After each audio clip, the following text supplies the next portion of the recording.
Okay, Ustaz, kita boleh mulakan pada tajuk yang dimaklumkan pada tajuk bab ke-69. Okey. Assalamualaikum warahmatullahi wabarakatuh. Alhamdulillah, wassalatu wassalamu ala Rasulillah wa man tabi'ahu wa man walah. Subhanaka la ilma lana illa ma 'allamtana innaka antal alimul hakim. La haula wala quwwata illa billah. Rabbi zidni ilma. Di Kak Syida, Kak Liza, syafakumullah, dan ibu-ibu yang dirahmati Allah. Alhamdulillah, kita syukur pada Allah Jalla wa Ala. Hari ini kita sambung dalam bab yang ke-69. Yang mana siapa yang ada buku surat 431. Okey. Okey. Tajuk dia Bab Ashabil Hirabi fil Masjid. Bab pemilik tombak yang berada dalam masjid. Hirabi ini biasanya perang. Harbun ni perang. Jadi perkataan hirab ini secara khususnya ia merujuk kepada tombak. Al-Hirabi, tak tahulah ada tak ada kat sini tunjuk. Telah. Al-Hirab ni alat perang, tapi secara khususnya tombak yang kita nak bincangkan. Okey.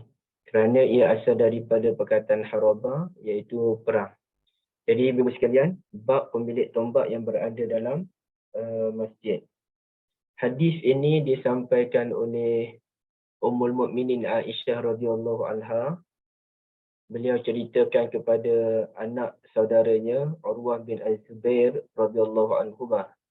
Baik. Apa cerita Ummul Mukminin? Laqad ra'aitu Rasulullah sallallahu alaihi wasallam yawman ala babi hujrati.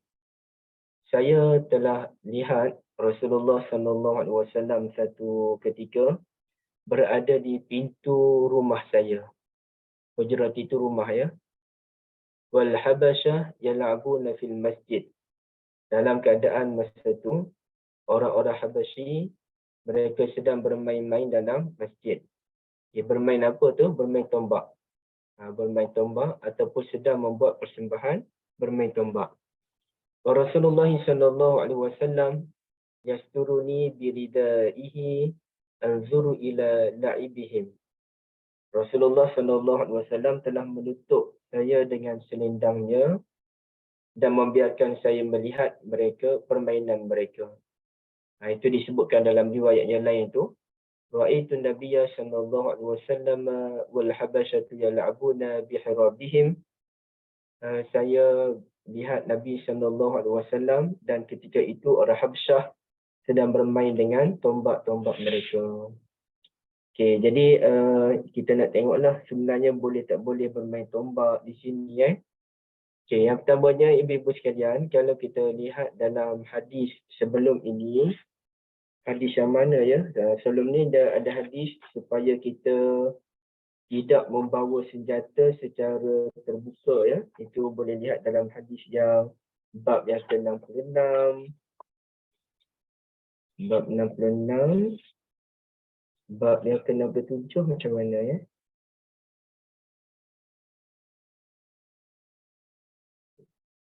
Bab 66, bab 67. Bab 66 dan 67 tu Nabi SAW tidak membenarkan kita membawa anak panah dalam keadaan boleh membahayakan orang lain. Jadi itu dalam keadaan membahayakan. Dalam kes ini pula mereka memang bermain tombak di tempat mereka yang jauh daripada orang lain dan ia tidak membahayakan orang. Artinya kita ni dalam bab senjata, kita kena hati-hati kalau ia membahayakan orang. Tapi kalau ia tidak membahayakan orang, maka tidak ada isu. Termasuk pihak tentera polis yang buat latihan dalam keadaan selamat, maka tidak ada isu ya. Baik. Kemudiannya Ibu-ibu yang dirahmati Allah, ada ulama yang menyatakan bahawasanya hadis ini telah dimansukhkan. Dulu-dulu betul bahawasanya dibenarkan orang bermain tombak dalam masjid. Tapi antara ulama seperti Ibn At-Tin, beliau tidak setuju ya. Dan beliau menyatakan daripada Abul Hasan Al-Lakhmi. Yang tak setuju itu Abul Hasan Al-Lakhmi. Diriwayatkan oleh Ibn At-Tin bahawasanya Abul Hasan Al-Lakhmi menyatakan bahawa bermain tombak itu sudah tidak dibenarkan. Dulu-dulu betul. Tapi kemudiannya hukum bermain tombak dalam masjid telah dimansukhkan oleh Al-Quran dan juga hadis Nabi sallallahu alaihi wasallam. Okey, Al-Quran tu ayat yang mana? Iaitu ayat dalam surah An-Nur yang lepas ayat Allahu nurus samawati wal ard. Bunyinya fi buyutin azinallahu an turfa'a wa yuzkara fiha ismullahi katsiran. في بيوت أذن الله أن ترفع يذكر فيها اسمه وسعى في خرابها. Bukan salah. Apa saya baca ni? Saya cari jap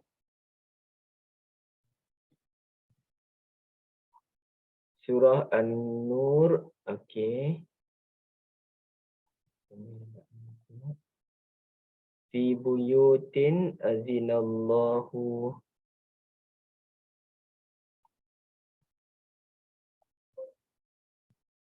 Tak muncul. Okey ni. Fi buyutin azinallahu an turfa'a wa yuzkara fiha ismuhu yusabbihu lahu fiha bil wudu'i wal asal. Di rumah Allah itulah cahaya-cahaya tu Allah nurus samawati wal ard tu. Cahaya-cahaya Allah itu ada di rumah-rumah Allah. Yang mana dalam rumah Allah itulah kita diperintahkan untuk menyebut namanya, bertasbih padanya pagi dan juga petang. Jadi ayat ini telah memansuhkan keharusan untuk bermain tombak, bermain senjata, buat persembahan dalam masjid. Itu kata Abul Hasan Al-Lakhmi. Manakala dalil daripada hadis Nabi SAW ialah hadis ini, janibu masajidakum sibyanakum wa majaninakum. Jauhkan masjid kamu ini daripada orang kanak-kanak dan juga orang-orang gila. Makanya orang yang bermain ni orang-orang gila lah katanya. Orang yang tak ada kewarasan akal. Okay, jadi itu kata Abul Hasan Al-Lakhmi, dulu-dulu betul boleh bermain tombak dalam masjid, tapi sekarang tak dibenarkan, kata beliau Al-Lakhmi. Tapi kalau kita lihat pendapat Ibn At-Tin ini telah dikritik, ya, telah dikritik, itu disebut wa tu'uqiba, pendapat ini telah dikritik kerana hadis yang digunakan ini bertaraf dhaif. Dan yang keduanya, ayat Al-Quran fi buyutin azinallahu an turfa'a itu pula tidak jelas menyatakan bahawasanya kita tidak dibenarkan untuk bermain tombak dalam masjid. Ayat itu bersifat umum, maka bila ayat itu bersifat umum, dia masih terbuka dengan perbahasan. Siapa yang kata ini dalil bahawasanya kita tak boleh main, okey.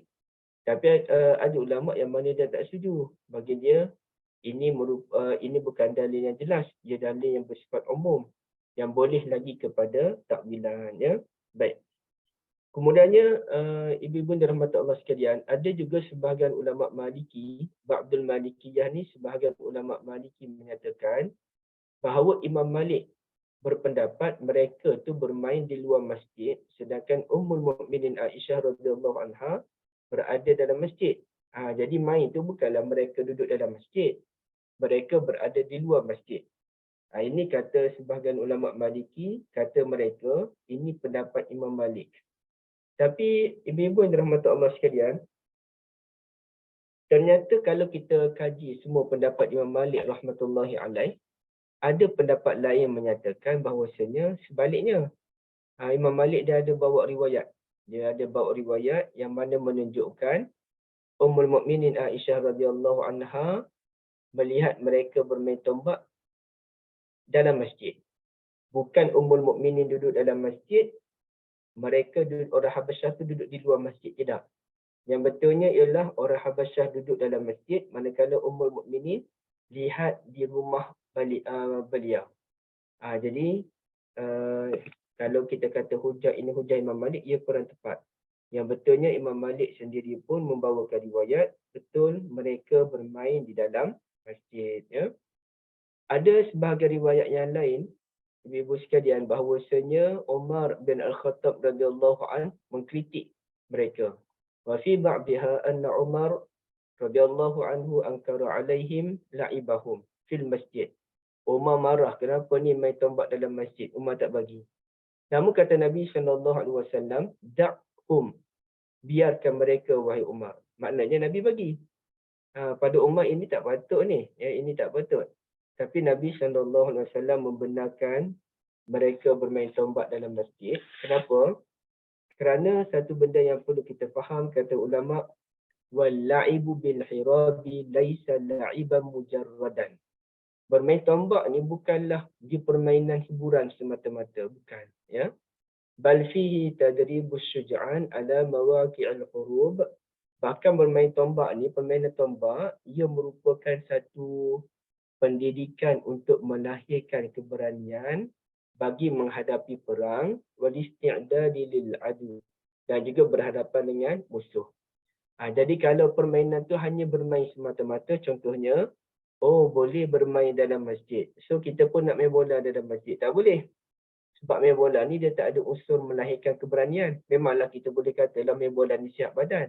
Siap badan tu benda lain. Tapi ceritanya melahirkan keberanian untuk menegakkan agama ada tak? Tak ada. Kalau macam tu bolehlah kita main main badminton contohnya, tak boleh. Kerana ia tidak ada pun tujuan pendidikan di situ ataupun jihad pada jalan Allah. Manakala bermain tombak pada zaman Nabi SAW itu merupakan persediaan untuk menghadapi perang. Maka ia sesuai, ya, kerana jihad. Apalagi Masjid Nabi SAW ini merupakan pusat pendidikan ummah. Okey. Jadi kalau kita nilai pula pada zaman sekarang, adakah boleh kita bermain senjata dalam masjid? Kalau dengan bermain senjata tu boleh sebagai pendidikan perang, maka boleh tak kalau tentera-tentera ke polis ke main latihan menembak dalam masjid? Maka di sinilah kita perlu menilai dengan sesuai yang peredaran zaman, bahawa fikih ni interaksinya luas. Fikih dia berubah-ubah mengikut zaman, mengikut keadaan. Pada zaman sekarang, kita dah ada tempat latihan kita sendirilah. Dan masjid pula masjid yang begitu proper, dia ada kapet, tak macam zaman dulu. Dan kalau kita kata senjata ni pula dia bunyi bising, dia tak macam tombak, ya. Dia satu benda yang bising. Dan kalau kita kata tempat pun banyak. Zaman dulu tu mungkin tempat dia tak begitu sesuai strategik sebagaimana zaman sekarang. Sekarang ni dia ada tempat dia sendiri. Tempat nak berlatih main pisau ada tempat dia. Tempat nak berlatih main pedang ada tempat dia. Tempat menggunakan senjata api pun ada tempat dia. Jadi nak tak nak kita kena berinteraksi dengan zaman. Tak boleh kita ambil sebiji apa yang ada pada zaman Nabi SAW untuk kita praktikkan pada masa sekarang. Tak boleh. Dia kena tengok kepada keseluruhannya. Okey, kemudiannya dalam hadis ini kata Ibn Hajar, ada beberapa pengajaran. Satu, jawazun nazar ila lahwil mubah. Boleh kita melihat kepada permainan-permainan yang tidak dilarang oleh syariat. Jadi orang lelaki minat bola, boleh tengok sebagaimana sebahagian orang dia minat kepada permainan-permainan tertentu ataupun cerita-cerita tertentu, boleh tengok dia tak ada masalah. Dan saya rasa tidak perlu kita terlalu rigid, cerita ni ada gambar perempuan tak pakai tudung, maka orang lelaki tak boleh tengok. Terlalu rigid ini pun akan menyusahkan dan akan kita kata apa ya, dia akan membuatkan orang tak senang dengan Islam itu sendiri. Yang pentingnya bukanlah tujuannya untuk melihat orang perempuan tu, tujuannya untuk melihat cerita. Yang tu dia hanya dalam cerita je benda-benda macam tu. Yang pentingnya ceritanya apa, ya. Contohnya kalau kita pun tak pernah dengar orang kata haram melihat cerita mak kilau. Kerana apa? Kerana dalam cerita mak kilau tu ada babak wanita tak pakai tudung. Tak ada orang kata macam tu. Haram melihat cerita apa-apalah yang ada di Malaysia ni, tak ada ulama kata haram. Ini menunjukkan boleh tengok tapi bukan kerana niat ke arah benda tu. Niat kita ialah melihat cerita. Betul boleh. Yang kedua ialah fafihi husnul khuluqihi sallallahu alaihi wasallam ma'a ahlihi wa karimi mu'asyaratihi. Ini menunjukkan baiknya hubungan Nabi SAW dengan isteri baginda. Baginda ajak tengok dan baginda melindungi isteri baginda, tutup dengan selendang. Apa tujuan tutup tu supaya mungkinlah orang tak melihat isteri baginda atau apa lagi kedudukan isteri Nabi ni special dibandingkan wanita-wanita yang lain. Bukan senang, mudah-mudah orang nak jumpa dengan isteri Nabi, ada kedudukan dia, ya. Okay, tapi menunjukkan Nabi ni suami yang berakhlak baik, ya. Yang ketiga, wa fadlu Aisyata wa azimu mahalliha indahu.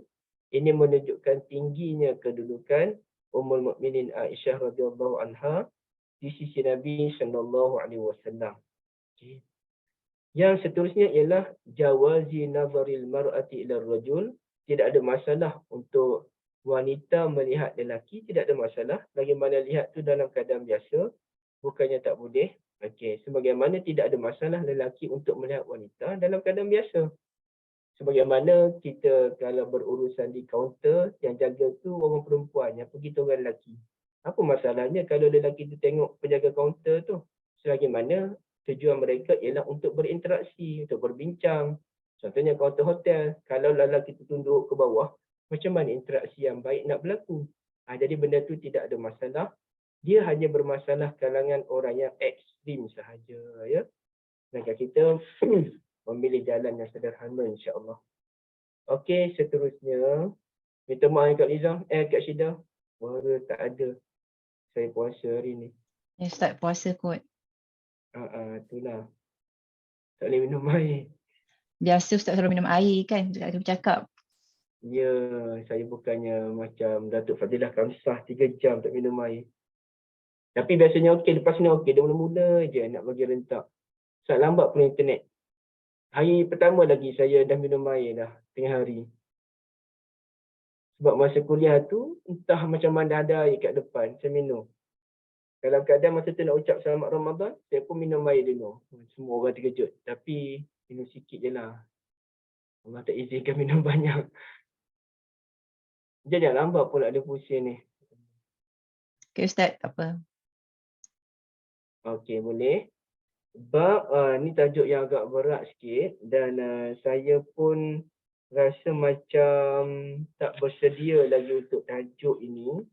Kita tangguh dulu, boleh tak? Saya duk tengok-tengok Tajuk ni macam ni sikit Ustaz. Ustaz. Tajuk ni memang interesting lah. Macam orang kata semua orang alert pasal bab ni kan. Ada kata macam ni, ada kata macam tu. Jadi kalau Ustaz lepaskan, bagus juga bulan-bulan puasa ni. Nanti dan dalam masa sama bolehlah minta ulasan daripada Ustaz Mustafa Suki, ya. Itu bidang beliau. Tapi saya pun nanti kita akan sentuh balik tajuk tu.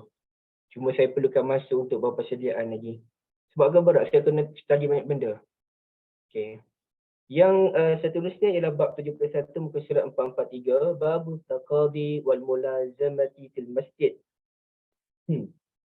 Bab menagih dan memaksa untuk membayar hutang dalam masjid. At-taqadi ni menagih, wal mulazamati kita paksa orang. Paksa apa tu? Untuk membayar hutang dalam masjid. Boleh tak kita nak minta hutang masa kita duduk dalam masjid ataupun kita kena keluar dulu? Okey. Jadi hadis ini diceritakan oleh Ka'ab bin Malik radhiyallahu anhu. Apa kata Ka'ab? Annahu taqada ibn Abi Hadrad. Ni nama sahabat Nabi yang jarang kita dengar, ya. Beliau meminta hutang daripada Ibn Abi Hadrad. Dainan, minta hutang. Dainan tu hutangnya. Kana lahu alaihi fil masjid. Ketika itu mereka berada dalam masjid. Okay. Ketika itu mereka berada dalam masjid. Fartafa'at aswatuhuma hatta sami'aha Rasulullah sallallahu alaihi wasallam. Lalu mereka pun meninggikan suara antara satu sama lain. Mungkinlah Ka'ab minta hutang, kawan tu kata tunggulah dulu, bagilah aku masa dulu. Jadi bergaduh, maka makin tinggi suara sehingga didengari oleh Rasulullah sallallahu alaihi wasallam bahawa fi baitihi, ketika baginda berada dalam rumah. Rumah baginda kan dekat dengan masjid tu je. Nabi dengar sahabat Nabi bergaduh pasal hutang. Fakharaja ilaihima hatta kashafa sijfa hujratihi sallallahu alaihi wasallam. Maka Rasulullah sallallahu alaihi wasallam pun keluar menemui mereka hingga beliau menyingkap tabirnya dan berseru. Rasulullah pun nak pergi settle masalah mereka ni, Rasulullah buka. Bukanlah keluar tu pergi dekat. Mana Rasulullah buka tabir itu, nampak mereka, Rasulullah pun panggil, fanada, memanggil. Ya Ka'ab, wahai Ka'ab. Qala Ka'ab radhiyallahu anhu, labbaika ya Rasulullah sallallahu alaihi wasallam. Saya sahut panggilanmu wahai Rasulullah. Qala sallallahu alaihi wasallam, Nabi pun kata, "Da' min dainika hadha wa awma'a ilaihi ay ash-shatr." Rasulullah kata, bagilah dia bayar hutang, sambil Rasulullah bagi satu isyarat yang saya tak tahu apa isyarat yang Rasulullah tunjuk, tapi menunjukkan bagilah bayar separuh je pun. Okeylah tu, ya. Minta Ibn Abi Hadrat bayar separuh. Qala radhiyallahu anhu, terus Jabir pun berkata, laqad fa'altu ya Rasulullah, saya dah buat begitu dah Rasulullah, maknanya saya sanggup kurangkan separuh. Qala sallallahu alaihi wasallam, qum faqdih. Rasulullah kata pada Ibn Abi Hadrat, bangun, jelaskan hutang awak. Okey. Jadi ini cerita tentang Ka'ab bin Malik radhiyallahu an dan juga Ibn Abi Hadrat. Cuma Ibn Abi Hadrat ni siapa, ya? Okey, yang ni yang saya tak begitu pasti. Jom kita tengok kod-kod ada maklumat tentang Ibn Abi Hadrat. Nama yang jarang kita dengar, Kita tengok dalam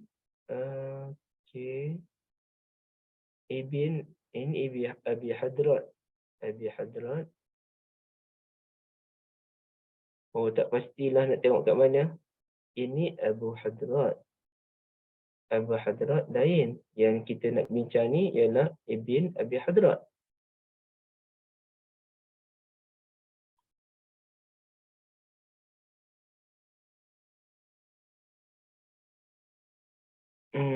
Saya tak pasti siapa Ibn Abi Hadrat ni, tak ada maklumat tentang beliau. Oh, ni ada.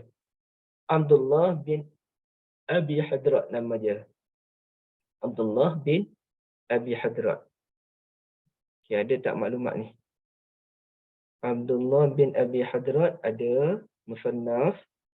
Oh, dia ada hadis pun. Banyak ada hadis yang diriwayatkan. Sahabat Rasulullah sallallahu alaihi wasallam, Abdullah bin Abi Hadrat. Okey. Jom kita tengok maklumat ini daripada kitab kitab apa ya? Biasanya ini kitab-kitab sahabat ni. Saya lupa kat mana nak tengok apa nama kitab dia ni. Okey, tak apa. Abdullah bin Abi Hadrat al-Asnami. Okey, nama Abu Hadrat ini, nama ayah dia tu ialah Salamah bin Umair. Tengok ejaan dia. Salamah. Dia boleh eja Salamah. Macam Abu Salamah, Ummu Salamah.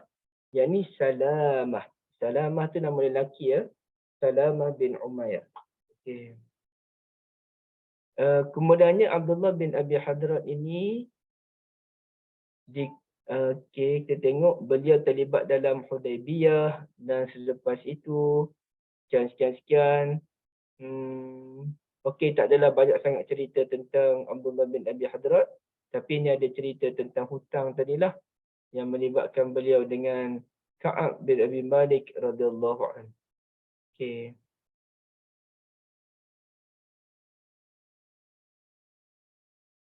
Beliau wafat pada tahun 71 Hijriah mengikut satu pendapat, dan ada pendapat lain, satu pendapat yang keduanya umur beliau masa itu ialah 81 tahun, ya. Okey, baik. Ibu-ibu yang dirahmati Allah sekalian, bila kita kembali pada cerita tadi, pertamanya kita tengok bahawasanya boleh kita menagih hutang dalam masjid. Boleh, ya. Okay. Cumanya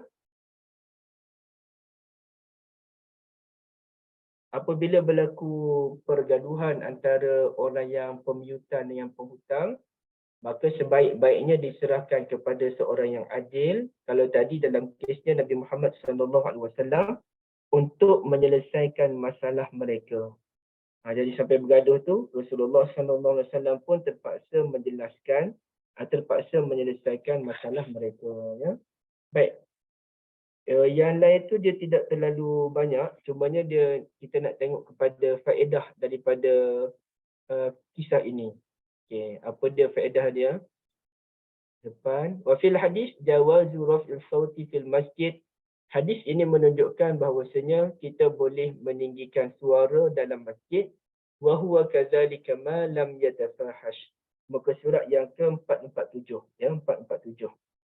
Kita boleh meninggikan suara dalam masjid selagi mana ia bukan perkara-perkara yang keji. Jadi macam mana tu kalau bukan perkara yang keji? Contohnya kalau mengajar, maka boleh tinggikan suara. At-tafriqu fi raf'il saut baina raf'il sauti bil ilmi wal khairi wa ma la budda minhu fayajuz. Jadi tinggi suara tu semata-mata nak buat, kita kata apa ya, menceritakan apa program masjid sepanjang bulan Ramadan dengan tujuan untuk mengajar, dengan tujuan memberikan semangat sebagai contoh. Itu semuanya dibenarkan oleh agama kita, ya. Okey, satu. Kalaulah kita tidak boleh, kata Muhallab, kalaulah kita tidak boleh meninggikan suara dalam masjid, pasti Nabi SAW akan menegur kedua-dua sahabat tadi. Ya. Pasti Nabi akan kata, kenapa awak berdua ni tinggi-tinggi suara minta hutang? Kena rendahkan suara tu. Pasti Nabi akan tegur. Menunjukkan boleh kita meninggikan suara sekiranya perlu dan ia bukan perkara yang keji. Cuma dalam kes minta hutang ni, kalau boleh kita elakkanlah untuk meninggikan suara. Okey. Sebenarnya saya berperasan Kak Syida, saya tak ada suara ni bukan isu puasa. Saya dah di hujung selesema sebenarnya. Jadi batuk-batuk, bersin, tu jadi suara tak berapa baik, ya. Tapi dah ada hujung-hujung lah. Alhamdulillah. Jadi itu satu. Yang kedua, kalau kita lihat poin yang kedua, wa fihi al-i'timadu 'ala al-isyarati idza fuhimat. Boleh kita sekadar berpada dengan isyarat sekiranya isyarat itu boleh difahami. Jadi kalaulah macam tadi Nabi bagi isyarat separuh je dan difahami oleh Jabir radhiyallahu an, maka cukuplah. Tak perlulah kita nak berterus terang. Okey. Saya nak kembangkan isu ini kepada dulu-dulu orang kata kalau kita nak mengajar tentang fiqh ni kita kena berterus terang supaya orang tak salah faham. Masa saya kecil dululah belajar sekolah menengah. Jadi tok guru ni dia kena cerita betul. Dia minta maaf je ibu sekalian. Kalau dia kena sebut benda tu, benda yang kita segan lah nak sebut depan orang ramai, tok guru kena sebut supaya orang tak salah faham. Jadi saya fikir lama, saya tak setuju dengan benda tu. Kenapa kena sebut terang-terangan? Benda tu benda yang memalukan. Dan benda tu orang tak faham ke kalau guna bahasa kiasan? Teruk sangat orang kalau tak faham. Jadi sebenarnya tindakan Nabi SAW dan ulasan Ibn Hajar ini mengajar kita bahawasanya boleh saja kita menggunakan bahasa kiasan, tidak perlu berterus terang. Yang pentingnya orang boleh faham apa yang kita sampaikan. Bahkan itu lebih baik daripada kita berterus terang konon-kononnya demi ilmu, tapi ia membuatkan malu pada semua orang. Kita pun sibuk nak menjawab soalan yang bukan-bukan orang sampaikan pada kita. Ini semua bukan adab dalam penyampaian ilmu. Jadi selagi mana kita boleh menjaga perasaan lelaki dan wanita yang bercampur dalam majlis ilmu, kita boleh menjaga juga perasaan anak-anak kecil yang ada. Maka kalaulah benda itu melibatkan hubungan suami isteri sebagai contoh, kalau boleh elakkan. Dan kalau perlu jawab atas dasar ilmu, kita guna bahasa yang sopan, bukannya gelak ketawa ataupun bukannya menggunakan bahasa yang berterus terang. Ya, okay, baik. Seterusnya ialah ibu-ibu sekalian, wasyafa'atu ila sahibil haqq. Kita boleh kita kata apa? Kita boleh membantu orang. Sekejap ya.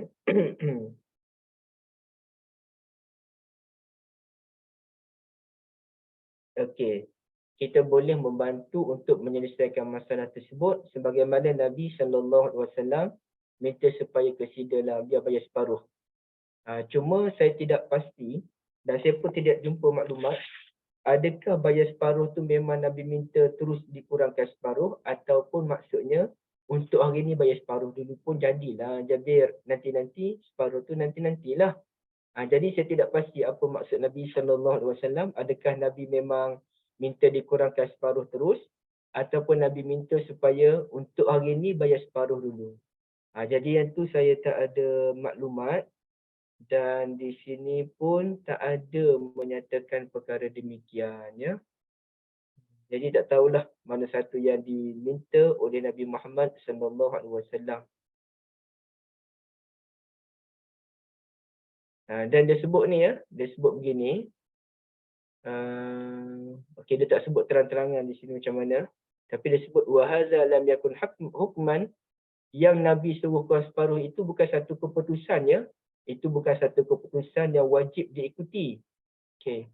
Bal amruhu ala sabilil birri wal musahalah, tapi Nabi SAW cadangkan supaya beliau bayar separuh tu, supaya Jabir kurangkan separuh, itu daripada sudut toleransi, daripada sudut buat kebajikan. Separuh pun jadilah. Kalau dia tak mampu nak bayar penuh, separuh pun okey. Jadi Nabi itu bagi nasihat, bukannya Nabi membuat keputusan. Ya, baik. Seterusnya ibu-ibu yang dirahmati Allah sekalian. Okey, sekejap kita tengok ada lagi tak yang perlu. Okey, tak ada dah. Dah selesai. Yang lain tu tak apa. Kita masuk dalam bab yang seterusnya. Bab yang ke-72 muka surat 448.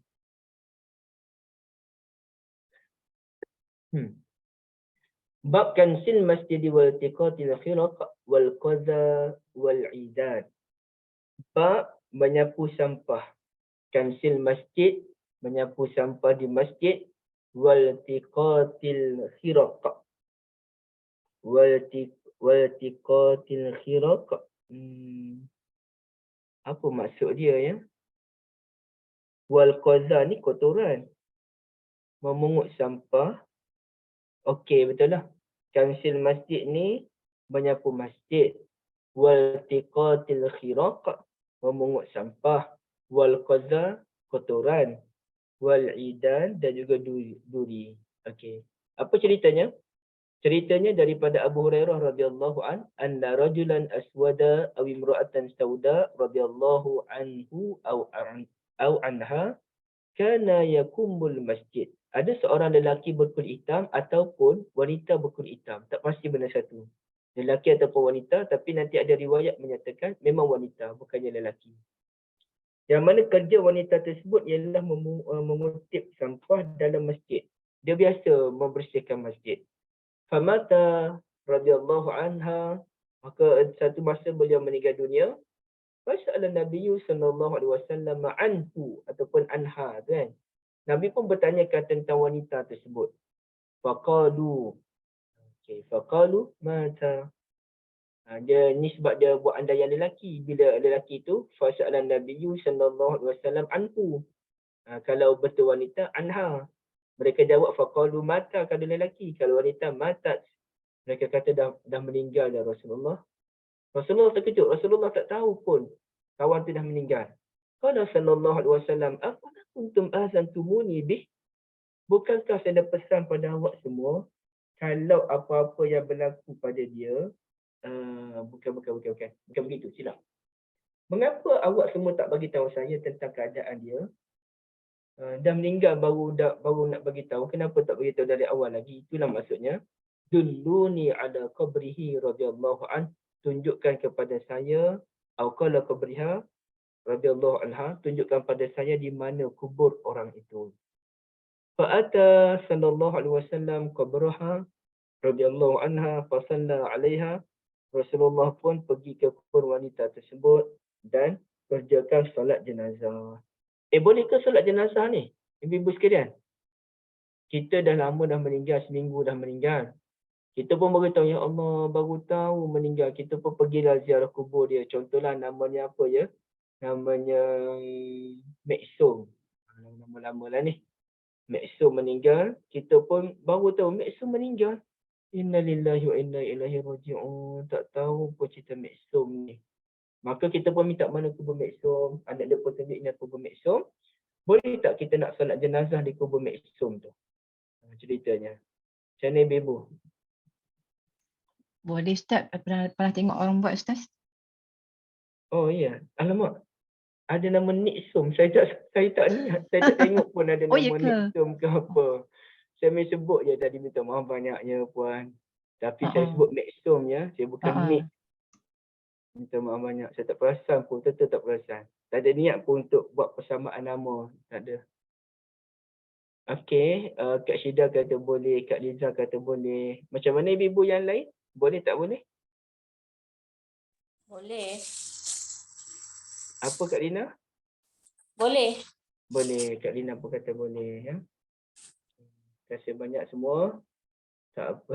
Minta maaf. Bonda pun kata boleh. Okey, jadi sekarang ni boleh. Dan boleh tu sampai bila tempoh dia? Sebahagian ulama bagi tempoh beberapa bulan. Tapi sebahagian ulama menyatakan tak ada pun hadis Nabi yang mensyaratkan berapa bulan. Jadi selama-lamanya.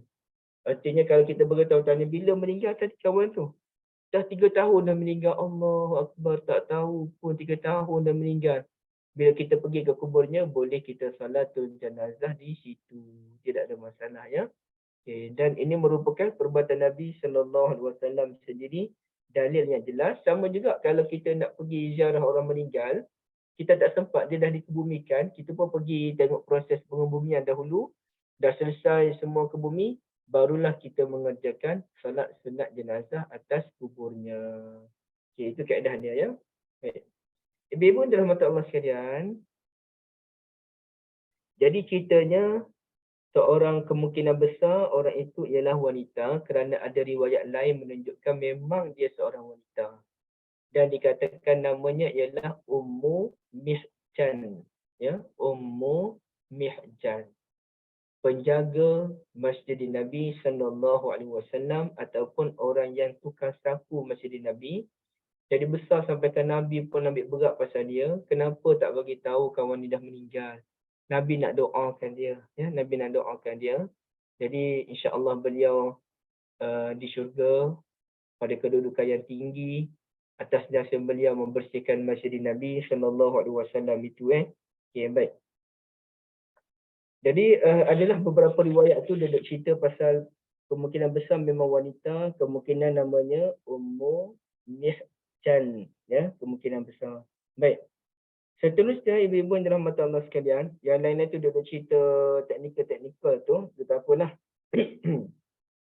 Kemudiannya kita nak tengok satu kenapa Nabi macam ni kan. Okey, boleh Intan dulu. Ibu Intan, kalau kita tahu arwah tu meninggal pada tarikh kematian tapi tak ada nak pergi solat jenazah sebab sibuk ataupun ada masyarakat, bolehkah kita solat jenazah bila kita berkelapangan selepas itu? Saya tak tahulah kalau macam ni Ibu Intan, saya pun tak berani nak komen lah. Boleh tak boleh? Sebab biasanya kita akan buat solat jenazah ghaib. Itu lebih selamat lah kalau kita buat solat jenazah ghaib. Walaupun buat solat jenazah ghaib ini pun ada khilaf kalangan ulama'. Tapi kalau solat jenazah ghaib boleh kita buat. Ada ulama' tak bagi, ada ulama' bagi. Tapi insya-Allah boleh. Cuma dalam kes kalau kita tak sempat, seminggu kemudian baru sempat, boleh tak kita solat jenazah di kubur? Yang tu saya tak tahu. Itu saya tak tahu. Baik. Tapi bila kita sebut berkenaan dengan kematian yang tak disedari ni, dulu-dululah ada satu cerita, ayah saya sendiri, tiba-tiba kawan dia call. Jadi kawan dia call ni, dia pun lama kawan dia ni, memang dah lama lah tak kontak dengan kawan dia ni. Dia pun akhirnya dia pun call baliklah kawan tadi. Dah, saya tak pasti berapa lama kemudian ayah saya call balik kawan tu, dalam seminggu lepas tu ke macam mana. Contohlah nama dia Cikgu Zaki, contohlah kata Zaki ada tak? Jadi anak beranak dia jawab, tak tahu anak dia ke siapa jawab, Zaki dah lama dah meninggal. Jadi sedangkan Cikgu Zaki tu baru je call ayah saya, tapi rupanya Cikgu Zaki ni dah lama meninggal. Jadi ia kekal sebagai misteri. Sebenarnya siapa yang hubungi ayah saya tu? Okay. Kalau nak selamat kita katakanlah sebenarnya bukanlah Cikgu Zaki yang call, orang lain call. Dan orang lain kata Cikgu Zaki meninggal. Cuma ayah saya tersilap dengar, ayah saya akan Cikgu Zaki yang call. Jadi itu jawapan-jawapan nak selamatlah, kita kata kemungkinan tu. Tapi masalahnya tu kawan ayah saya cam suara dia. Yang dah lama tak jumpa, kawan yang dah lama tak jumpa. Tapi suara tu suara kawan, takkan kita tak cam. Okey, tiba-tiba call, bila hubungi balik dah lama meninggal. Jadi ia kekal sebagai satu misteri yang kita tak dapat fahami apa sebenarnya. Wallah alam ya, wallah alam. Sebab alam roh ni kan alam yang cukup misteri kan. Okey, baik. Dan Nabi sebut kenapa Nabi nak sangat maklum tentang kematian seseorang. Nabi pun kata inna hadhil kubur, itu ibu-ibu boleh lihat muka surat 451. Inna hadhil kubur mamlu'atun zulmatan ala ahliha. Kubur ini dia penuh dengan kegelapan kepada penduduknya. Gelap. Gelap pekat. Okey. Wa inna Allah Ta'ala yunawwiruha lahum bisalati alaihim. Sesungguhnya Allah Ta'ala akan memberikan cahaya kepada penduduk kubur disebabkan doa saya terhadap mereka. Sebab tu Nabi minta tu. Kena cerita kalau berlaku kematian, cerita. Supaya Nabi dapat doakan mereka dan doa Nabi, ibu-ibu sekalian. Okey. Selain daripada doa Nabi SAW, kita kena ingat antara doa yang penting ialah doa para malaikat. Dan kita kena selalu cari peluang untuk mendapat doa para malaikat, antaranya dengan kita melakukan kebaikan-kebaikan, termasuk kita menghadiri majlis ilmu, dapat doa malaikat. Kita duduk dalam majlis zikir, itu dapat doa malaikat. Ya. Kita duduk dalam kalangan orang-orang yang soleh, dapat doa malaikat. Kita solat di pagi hari, kita dapat doa malaikat. Jadi, kena memperbanyakkan doa malaikat, dan antara doa malaikat yang boleh kita perolehi, kena selalu doakan saudara kita dalam keadaan dia tak sedar pun kita dah doa pada dia ni. Contohnya kita doakan Kak Liza. Kak Liza tak tahu pun kita duduk doakan dia. Jadi malaikat berkata semoga awak pun mendapat perkara yang sama. Bukanlah bermakna kita tak boleh cerita pada orang yang kita doakan dia, bukan.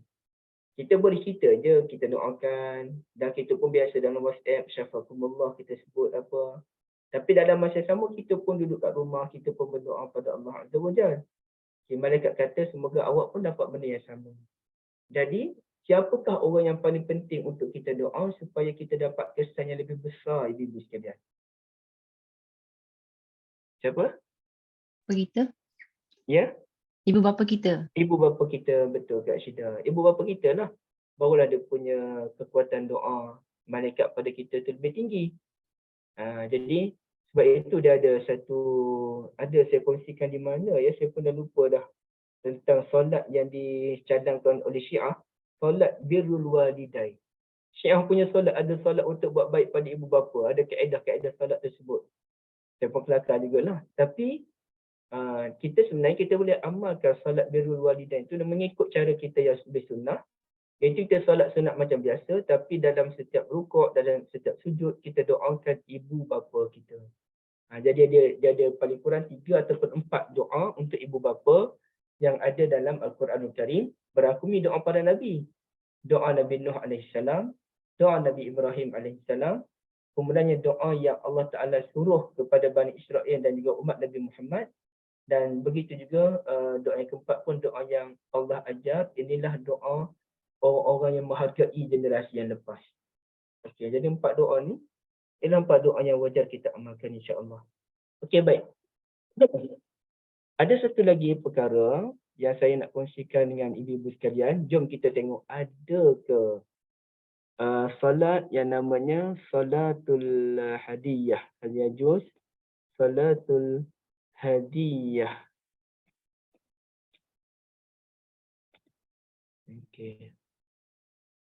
Kita nak tengok macam mana ni. Ihda usawabus salat lil mayyit.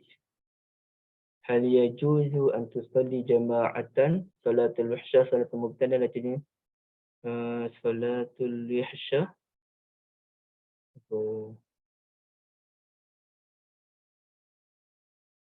Okey. Oh, yang ni lain. Bukan yang ni. Ihda ussalah lil mayyit Okey,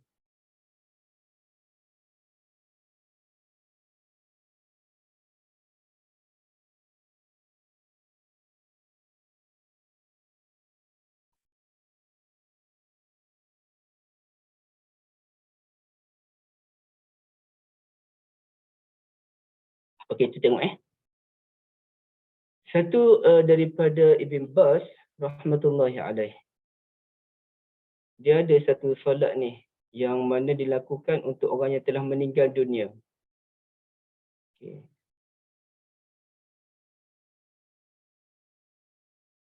Oh, bukan yang ni. Bukan saya nak masukkan yang solat yang ni. Macam mana ya? Salatul hadiyah lil mayyit. Adakah salatul hadiyah tu dinamakan salatul wahsyah? Kalau dulu-dulu kan popular kan solat hadiah untuk jenazah ni. Dia macam mana solatnya, Kak?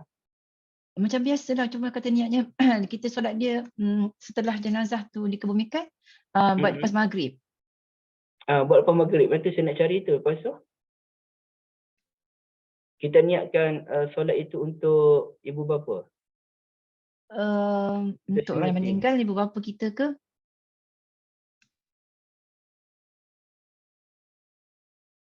Yang ni dia kata ni, salatul wahsyah. Betul lah salatul wahsyah nama dia.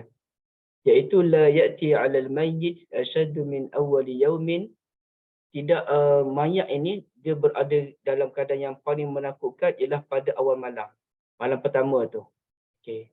Farhamu mautakum bisadaqah, maka kasihanilah orang-orang mati itu dengan bersedekah. Fa illam tajidu falyusalli ahadakum raka'atainilah. Sekiranya kamu tak ada duit nak sedekah, maka solatlah 2 rakaat yang dinamakan sebagai salatul wahsyah. Wahsyah ni ketakutan. Solat dalam menghadapi ketakutan untuk si mati pada malam yang pertama tu, betul lah. Jadi kalau solat yang macam tu tak boleh. Tidak ada. Okay. Ini minta maaf ya, ini saya ke lain sikit. Saya nak ke lain sikit berkaitan dengan doa Nabi pada si mati tu. Jadi macam mana sebenarnya kita boleh tak dalam bab kita berdoa pada si mati ni, boleh tak kita nak solat untuk si mati? Kalau solat yang namanya solatul hadiyah atau solatul wahsyah, tujuannya untuk menyelamatkan si mati pada malam pertama mereka berada di alam kubur, itu tidak ada. Itu tidak ada. Tapi kalaulah kita solat, contohnya lepas ni nak solat duha 2 rakaat dan kita berdoa pada Allah, ya Allah, sekiranya ada pahala di sebalik solat duha saya ini, ya Allah, berikanlah pada arwah abah saya, berilah pada arwah nenek saya sebagai contoh. Jadi saya solat 2 rakaat ni untuk arwah abah. Saya solat 2 rakaat ini untuk arwah datuk. Saya solat 2 rakaat ini pada masa yang lain untuk arwah nenek. Boleh tak? Boleh kalau macam tu. Okey, kalau macam tu, maka Ibn Baz tadi pun kata ada ulama yang membolehkan. Ya, ada ulama yang membolehkan. Okey. Dan minal muakkad, yang pasti ialah kita sampai pahala. Pahala doa, kalau doa sampai, pahala sedekah, pahala istighfar, pahala kita menunaikan wasiat orang mati, ibu bapa kita dan sebagainya. Okey, itu sampai semua tu. Kita sedekah pada si mati, alhamdulillah, itu memang digalakkan. Kita baca Quran, kita sedekah, kita niat pada si mati, itu confirm sampai. Ini semua ulama sepakat. Yang ulama sepakat apa dia? Kita doa, kita istighfar, kita sedekah atas nama si mati, kita menunaikan wasiat si mati.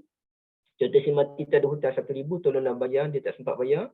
Maka kalau kita tunaikan hajat dia tu, wasiat dia, dan dia dapat pahala. Dia selamat daripada kemurkaan Allah Azza wa Jalla. Dan juga kemudiannya yang pasti lagi ialah badal haji, itu pasti. Kemudiannya puasa kepada orang yang sakit dan tak sempat qada. Kalau orang yang memang sakit, memang tak mampu puasa, ya tu tak apa. Itu hanya bayar fidyah. Tapi dia pernah sakit, kemudiannya dia tak sempat nak qada. Dia dah start, dia tak sempat qada. Maka sebahagian ulama mencadangkan supaya keluarga si mati qada puasa sekali. Tapi benda tu dia khilaf dalam ulama. Ada yang kata kena qada puasa, ada yang kata tak perlu. Tapi macam mana dengan solat? Boleh tak kalau solat ini, kita solat dan kita nak hadiahkan pahalanya kepada si mati? Okey. Cuba kita lihat kali ulama Malikiyah dan juga Syafi'iyah menyatakan tak sampai. Tak boleh solat. Warajjah dzalika Nawawi, dan itulah pendapat yang ditegaskan oleh Al-Imam Nawawi rahmatullahi alaih. Tetapi ulama-ulama Maliki dan juga Hambali menyatakan sampai.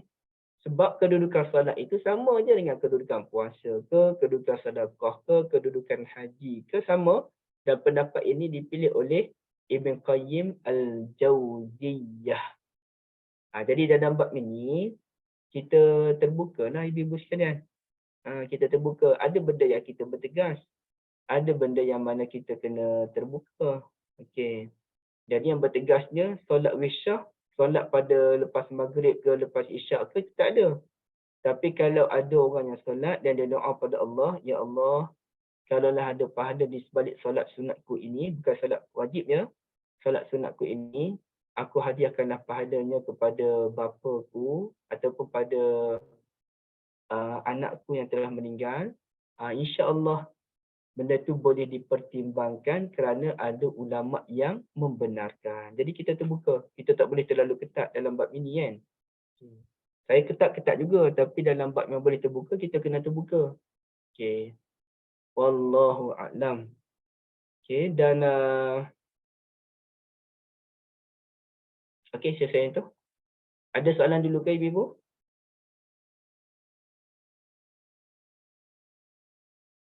Boleh semua Silakan. Siapa-siapa nak tanya soalan? Okey, kalau tak ada saya teruskan ke Ustaz, depan. Ustaz, tapi kan kalau kita berniat macam solat tu, ya Tuhanku, sekiranya ada pahala pada solatku ini, aku hadiahkan pada kedua bapaku, pada adik-beradikku, kan? Adik-beradik boleh masuk sekali Ustaz? Boleh. Yang telah meninggal Kawan semua tu. pun boleh. Orang beriman. Katakan kita, kalau orang beriman, kita nak hadiahkan pahala pada dia, boleh. Tapi dengan Terutamanya ibu syarat, bapa. mereka pun mendirikan solat juga kan Ustaz? Itu tu kita serahkan pada Allah. Kita tak tahu benda tu. Jadi bukan cerita kita yang tu. Cerita kita ialah kita nak Usaha. membantu antara orang Islam. Okey. Boleh Soalan Kak Lina Ustaz. Solat sedekah pada si mati boleh buat pada setiap hari? Dia saya begini Kak Lina. Apa nama? Benda ni benda yang khilaf. Saya sebutnya supaya kita berlapang dada. Bila benda khilaf, kita boleh berlapang dada. Jadi, yang lebih utamanya ialah kita kena utamakan yang pasti dulu. Itu nombor satu. Mendoakan si mati, kita solat, kita doakan si mati. Itu dulu nombor satu. Itu yang paling penting. Kita sedekah atas nama si mati, itu yang paling penting. Kita tunaikan wasiat si mati, itu yang paling penting. Kita buat kebaikan yang si mati itu buat selama ni sebagai saksian, sebagai mengikuti ajaran dia, dan di maknanya ilmunya dipraktikkan. Itu yang penting.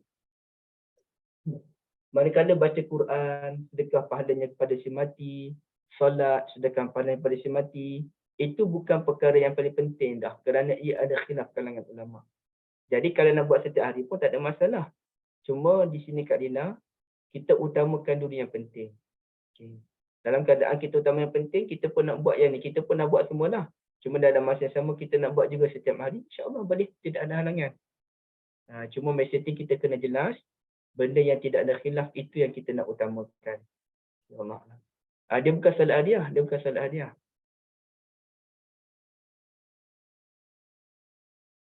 Okey, maknanya dalam hadis ini mengajar kita, ada soalan lagi Betul. Fadlu tanzifil masjid, keutamaan kita membersihkan masjid, wasu'alu 'anil khadim, kita kena tanya khabar orang-orang lain, terutamanya orang yang kita panggil khadim ni, orang-orang bawah kita, kena tanya khabar. Itu yang betul ya. Semalam saya dapat maklumat kawan saya ni dulu dia kerja dengan apa nama DBKL. DBKL kot, dia kerja di BKL rasanya. Di bawah Kementerian Wilayah masa tu, dan minta maaf saya tak nak sebut nama siapa-siapa, pada zaman bila tu cerita lain lah. Okay, jadi kawan saya ni kerja Dan tolong jangan buat sebarang spekulasi terhadap apa yang saya sebutkan ini sebab saya tak nak politikkan isu ni. Saya nak cerita kawan saya tadi. Tiba-tiba kawan saya termasuklah menteri-menteri itu pun semuanya terpaksa berhenti secara mengejut. Jadi kawan saya ni hilanglah pendapatan dia secara mengejut. Semalam baru saya dapat maklumat daripada kawan yang lain bahawasanya kawan saya tu tetap dibayar gaji oleh bekas menteri itu dalam tempoh 6 bulan. Walaupun kawan tu pun dah tak jadi menteri tapi dia jaga orang bawah dia. Oh ni Masya Allah, cukup bagus, cukup bagus. Kalau betul lah cerita tu memang Masya Allah lah. Kita tetap jaga walaupun dia dah habis dah, bukan kerja lagi pun. Okay.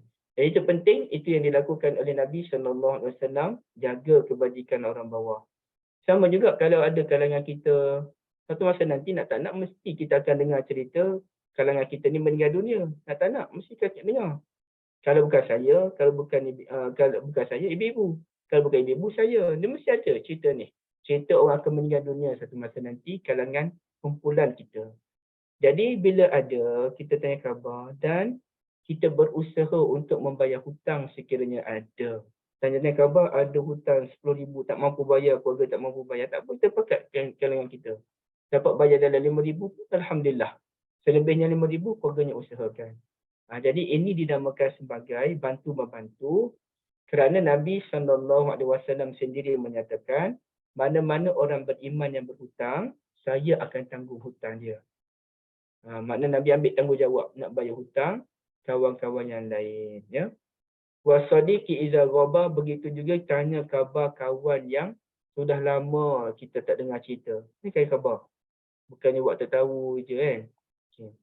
وفيه المكافأة بالدعاء والترغيب في شهود جنائز أهل الخير. Okey, cukuplah kita dengan berdoa apabila kita ziarah orang-orang yang telah meninggal dunia. Doa itu yang paling penting. Kadang-kadang kita ni terlalu mementingkan material bersifat kubur, bentuk kubur. Itu yang kita utamakan. Sebenarnya yang utama ialah doa itu sendiri. Itu nombor satu. وندب الصلاة على الميت الحاضر عند قبره لمن لم يصلي عليه. Boleh kita solat jenazah kepada orang yang baru meninggal di kuburnya. Okay. Iaitu bagi orang tak sempat solat lah. Jangan pula kita dah solat, kita nak solat lagi. Tak perlu. Ini bagi orang yang tak sempat solat. Wal-i'lamu bil mauti, dan boleh kita umumkan kematian. Kenapa timbul isu boleh kita umumkan berlaku kematian atau tidak? Kerana pernah berlaku pada zaman Nabi SAW, Nabi tidak benarkan iklan kematian dibuat. Kenapa Nabi tak bagi iklan kematian dibuat? Rupa-rupanya yang Nabi tak bagi itu ialah orang yang berlebih-lebihan memaklumkan tentang kematian. Oh, dah meninggal dah suami yang terbaik. Ini Masya Allah, buat sedekah. Ramai orang datang solat jenazahnya, bagikan solat Jumaat. Apa rahsianya kuat sedekah? Habis tu orang lain tak kuat sedekah. Yang orang lain datang tak berapa ramai orang tu, dia tak kuat sedekah. Masya Allah hebat. Orang datang tak putus-putus, dia khabar ini mesti barakah. Rupa-rupanya dia baik, dia suka pada budak-budak. Habis tu orang lain tak suka pada budak-budak yang orang tak berapa ramai datang tu. Jadi yang Nabi tak sukanya berlebih-lebihan ni. Yang berlebih-lebihan ni sampai duk ceritalah pasal, oh ini isteri yang terbaik. Isteri ni, dengan minta maaf ya ibu ya, ini cerita kita-kita je, tanpa saya berterus terang pun, tapi mungkin ibu boleh faham benda ni. Ini isteri yang terbaik, sanggup ikat tali kasut suami sendiri. Habis tu yang kalau suami ikat tali kasut sendiri tu, isteri tu bukan isteri yang baik. Dan adakah suami tu suami yang baik kalau membiarkan isteri tolong ikat tali kasut? Ini benda tu benda yang suami boleh buat sendirilah. Tak perlu pun minta bantuan isteri. Okey, jadi kita terlalu over. Betul lah apa yang disebutkan oleh Menteri Pendidikan baru ni saya dengar. Kita sebenarnya kebajiran idola. Ramai orang yang kita idolakan. Yang ni idola kita, yang ni kita idolakan. Tapi sebenarnya kita ketandusan tauladan. Orang yang kita idolakan itu sebenarnya bukan menjadi tauladan pun. Bahkan kita berlebih-lebihan. Sampai kalau cerita isteri ikat tali kasut, inilah isteri syurga. Ini satu benda yang pelik. Dan hampir-hampir kita boleh kata kita tak dengar pun cerita isteri Nabi SAW pakaikan kasut untuk Nabi. Tak pernah kita dengar cerita tu. Yang kita dengar ceritanya, kalau Nabi ada kesempatan, Nabi yang jahit baju Nabi sendiri. Kalau ada kesempatan Nabi yang sapu rumah Nabi sendiri, kalau Nabi ada kesempatan Nabi yang uruskan rumah Nabi sendiri. Kita tak dengar isteri Nabi berlebih-lebihan dengan Nabi sallallahu alaihi wasallam. Dan ini saya sembang dengan apa nama saya sembang dengan NC Universiti Malaya, Profesor Dr. Hamdi sebelum jadi VC. Kalilah saya dah sembang dengan beliau pun. Sekali itu 3 jam sembang. Dia tak nak lepaskan saya. Dia nak sembang juga. Alamak, bila lah dia ni nak lepaskan. Baik. Masa tu dia baru berhenti jadi TNC kot. Saya lupa dah sebelum pergi jadi NC di UKM. Dia kata kerja rumah ni walaupun dia sibuk, walaupun dia penat, kerja rumah vacuum ke apa ke, dia buat sendiri. Dia kesian sangat dengan isteri dia yang juga lecturer. Dia tak nak isterinya susah. Dia balik, dia penat macam mana pun dia yang buat. Dan dia beli segala benda di rumah dia yang untuk memudahkan kerja dia. Jadi, adakah itu menunjukkan isterinya bukan isteri yang baik? Sebab suami buat kerja, maka so isteri dia bukan dia boleh jadi idola. Begitu. Jadi inilah pelik masyarakat kita sekarang ni. Tapi bila saya dengar Menteri Pendidikan sebut begitu, saya rasa lega sikit. Kebanyakan orang ni hanya jadi idola sebenarnya. Bukan menjadi tauladan. Saya jadi lega sebab bukan lega dengan situasi itu, tak. Artinya saya faham, rupanya orang ni dia bukan apa pun. Dia over je. Saya masih ingat bila cerita Agong dulu-dulu lah, ada seorang Agong tu membuka air mineral sendiri. Maksud saya apa? Agong buka penutup mineral sendiri. Benda simple kot. Ada orang komen, saya yang kecil lagi buka botol mineral sendiri. Tak siapa pun puji. Benda simple kot. Kenapa kita terlalu mengagung-agungkan benda tu? Adakah disebabkan memang Agong ni tak pandai buka botol mineral? So itulah Agong pertama pandai buka mineral sendiri. Jadi kita kebanjiran idola bukannya ada tauladan. Jadi ini yang kita nak kena hati-hati. Ibu-ibu yang dirahmati Allah sekalian. Ya? Okay, baik. Zaman sekarang ni, kalau orang yang bukan-bukan kan, tiba-tiba buat benda baik, kita akan, wah dia buat benda baik. Padahal orang lain dah lama buat benda baik, ibu-ibu sekalian. Tapi sebab apa? Sebab kita tak glamour, kawan ada orang glamour. Itu masalah. Belum lagi kita kira cerita perceraian suami isteri masuk surat khabar. Memanglah suami isteri itu dua-dua kaki bising pun. Yang media ni main peranan membisingkan lagi benda dah bising ni cerita apa? Takkan kita nak hadap cerita yang sama je setiap hari, duk hadap cerita dia je, kita pun nak baca surat khabar. Tapi duk baca surat khabar je, hadap cerita dia, hadap cerita dia, hadap cerita dia. Apa faedah? Ya, apa faedah? Jadi ini semua merosakkan keadaan umat Islam pada masa sekarang. Jadi kita tak naklah benda-benda macam tu ya, berlebih-lebihan. Saya ingat dulu ada seorang artis meninggal dunia, ramai orang datang, solat jenazah, bagaikan solat Jumaat tadilah. Konon sebab dia ni baik, suka sedekah. Ibu-ibu dirahmati Allah sekalian, kalau kita glamour, ramailah orang datang solat jenazah dan kita glamour. Dan macam mana pula dengan seorang ustaz terkenal di Kelantan yang namanya Ustaz Abdullah Al-Qari meninggal, berapa ramai dia pergi solat jenazah dia tu? Adakah kita nak kata dia ni bukan orang baik? Kawan dah glamour, ramai dah datang. Itu bukan tanda kebaikan seseorang pun. Jadi benda ini benda yang perlu kita faham ya. Okay. Kemudiannya, Ibu Nexom, dalam kes kalau kita dah dengar cerita orang tu dah lama meninggal dunia, kita boleh solat jenazah di kuburnya. Tapi adakah kita dibenarkan untuk solat jenazah ghaib setelah lama kita tahu cerita kematiannya? Wallahualam, saya tak tahu yang tu. Boleh tak saya cari sekejap? Sekejap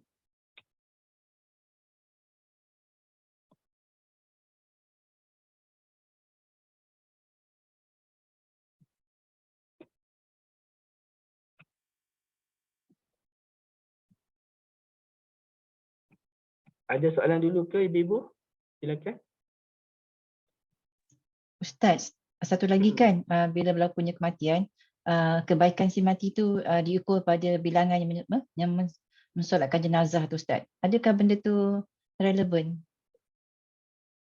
Ada hadis Nabi kata 3 soft tu. 40 orang Tapi maknanya dia punya poin dia ialah kita orang tu orang baik yang diperakui kebaikan dia. Bukan, kita nak cerita macam apa berlaku pada apa, artis-artis yang popular kat Malaysia kan, bila dia meninggal je ramai yang menyolatkan jenazah dia semua kan, memang ramai yang datang. Suasana tu mungkin sebabkan kebaikan-kebaikan dia lakukan kan, ada yang dia lakukan kita tak tahu ke kan. InsyaAllah itu semua itu boleh jadi tanda yang baik. Sorry. Bila ramai orang doakan kita, itu boleh memberikan kebaikan. Dia tak timbul isu tersebut. Isunya ialah apabila kita berlebihan. Okey, sekejap Kak. Saya faham soalan Kak. Mana ramai orang datang solat jenazah pada kita, itu satu benda yang baik. Bagus. Tapi tak semestinya bila orang tak ramai, itu tanda tak bagus. Sebab kadang-kadang orang tak ramai itu dalam 20 orang, 30 orang. Sebab dia tak glamour, memang tak dikenali pun. Kematian dia pun orang tak tahu dia mati bila. Okey. Tapi orang yang ramai, seorang tu ramai datang doakan dia, itu tanda kebaikan. Tapi itu bukan bermakna dia orang yang terlalu baik sebagaimana yang digembar-gemburkan. Ramai doakan dia, itu bagus untuk dia. Tapi untuk kita katakan dia orang baik, ramai orang solat jenazah pada dia, ini mesti tanda dia ada kebaikan tertentu, itu berlebihan. Sepatutnya kita tak boleh, sebab tu Nabi tak suka kita mengumumkan kematian, artinya mengumumkan dalam keadaan berlebih-lebihan. Kemudian cerita-cerita sok khabar ni pula, apa dia contohnya? Oh, tanda mesej terakhir lah, itulah, inilah tanda-tanda kematian. Tanda kematian itu memang boleh wujud, tapi bukan satu benda yang perlu dibising-bisingkan. Benda yang perlu kita bisingkan ialah apa dia ilmu yang dia sampaikan, apa akhlak yang dia tunjukkan yang boleh kita contohi, bukannya tanda-tanda tu. Jadi media tidak membantu kita menjadi orang yang baik dalam isu ini, masalahnya. Okay, Ibn Isum, hal tajuzu salati ala al-mayyit fi qabrihi ba'da madha syahr? Bolehkah kita solat jenazah di kuburnya selepas berlalu sebulan? Bagi Ibn Abbas, bagi dia kalau boleh tak payah buat. Al-ahwat tarkuhu. Paling hati-hati kita tinggalkan amalan tersebut. Kerana apapun dia ada khilaf kalangan ulama. Cumanya bagi Ibn Bas untuk lebih berhati-hati tak payah buatlah. Okey, itu pandangan beliau. Ini pula kepasan yang lain, boleh tak solat jenazah selepas berlalu beberapa tahun? Ba'da sanawat. Beberapa tahun. Okey. Kita nak tengok ada tak dia buat rumusan terus. Saya pernah baca dah benda-benda yang macam ni. Ya. Sekejap.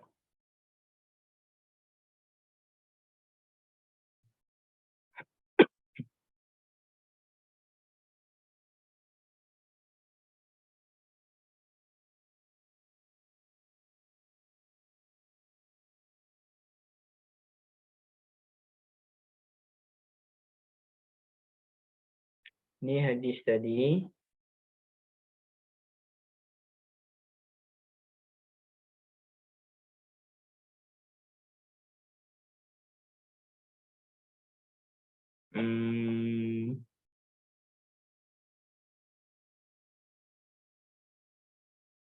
Ini kata Ibn Utsaimin, yang sahihnya boleh solat atas kubur walaupun telah dikebumikan selama sebulan.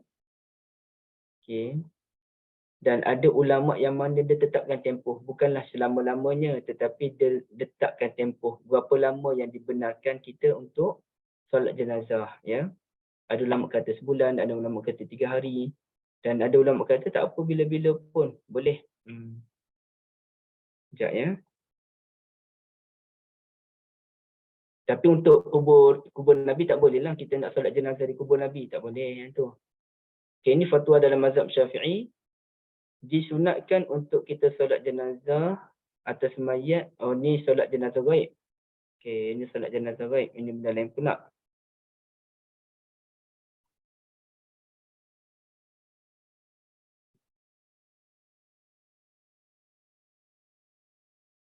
Okay, ini cerita lain. Tapi apapun, Ibu Niksum, ada khilaf kalangan ulama dalam bab ini. Ada ulama yang membolehkan, ada ulama yang tak bagi, dan ada ulama yang membenarkan tapi dalam tempoh yang terdekat. bukannya setelah lama berlalu. Jadi dia ada khilaf kalangan ulama Allah. Cuma bagi Ibn Baz, bagi dia lebih baik kita tinggal kerana ia tidak dilakukan. Sama juga, tapi apa pun ia bergantung pada pilihan kita. Contohnya kita membaca Al-Quran pada si mati.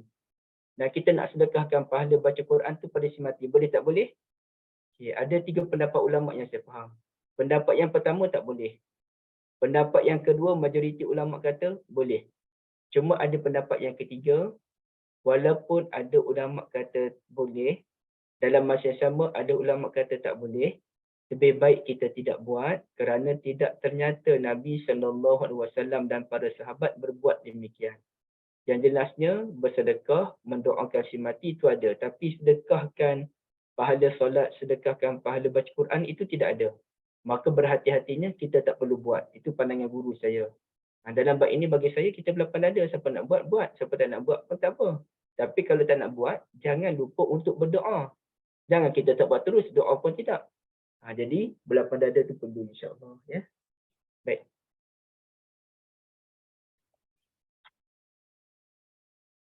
Ada lagi soalan lain? Betul ada khilaf. Benda khilaf ni lagi mana ada hujah kita kita kita cool je lah ibu-ibu sekalian. Relax je lah. Selagi mana boleh kita bincang, kita bincang. Okey, baik. Okey, tak ada Ustaz, boleh ke Okey. kalau sesama muslimat solat jenazah di kubur? Muslimat, sesama muslimat. Kalau yang orang perempuan ni tidak dibenarkan ke kubur tu pada waktu kematian tu. Selepas kematian. Selepas dia terberita tu lah. Tapi kalau kita pergi dalam keadaan orang lelaki dah tak ada, itu boleh dipertimbangkan. Tapi saya tak tahu ada tak upasan ulama secara khusus untuk orang perempuan.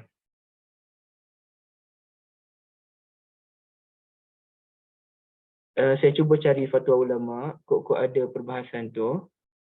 Hal yajuzu lil mar'ati kan.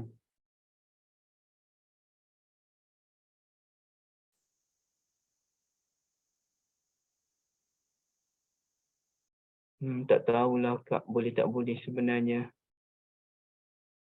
Tak ada jawapan Ustaz.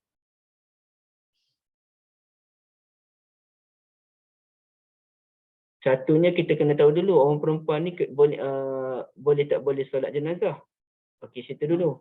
Okay. Jadi dalam bab ini memang tak ada isu lah sebab paling kurang pun kita Ibn Ummi Atiyah Al-Ansariyah pun sebut bahawasanya kita asalnya kita sorry bukan itu bukan.